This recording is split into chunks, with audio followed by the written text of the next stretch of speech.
रसूलुल्लाह सल्लल्लाहु अलैहि वसल्लम ने अपने चचा अब्बास रजी अल्लाह अन्हु से फरमाया, ए चचा, क्या मैं आपके साथ सिला रहमी न करूं? क्या मैं आपको न दूं? क्या मैं आपको नफ़ा न पहुंचाऊं? वो बोले, क्यों नहीं अल्लाह के रसूल। आप सल्लल्लाहु अलैहि वसल्लम ने फरमाया, आप 4 रकत नमाज पढ़ें, हर रकत में सूरत फातिहा और कोई सूरत पढ़ें।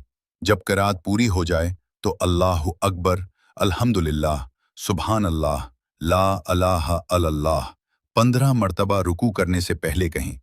फिर रुकू में जाएं तो 10 मरतबा यही कलिमात रुकू में कहीं।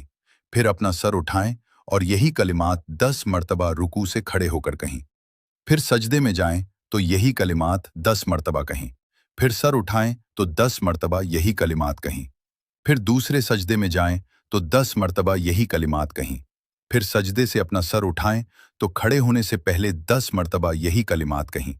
इसी तरह हर रकत में कहीं। ये कल 75 कलिमात हुए और चारों रकतों में 300 कलिमात हुए। तो अगर आपके गुनाह बहुत ज्यादा रेत वाले बादलों के बराबर भी होंगे तो अल्लाह ताला उन्हें माफ फरमा देगा। तो उन्होंने अर्ज किया, अल्लाह के रसूल, रोजाना ये कलिमात कहने की कुदरत किस में है? आपने फरमाया, आप रोजाना ये कलिमात नहीं कह सकते तो हर जुमा को कहीं, और अगर हर जुमा को भी नहीं कह सकते तो हर माह में कहीं। वो बराबर यही बात कहते रहे, यहां तक कि आपने फरमाया, तो 1 साल में आप उसे कह लें। एक इमाम तिर्मिजी कहते हैं, ये हदीस अबू राफा रजी अल्लाह अन्हु की रिवायत से गरीब है।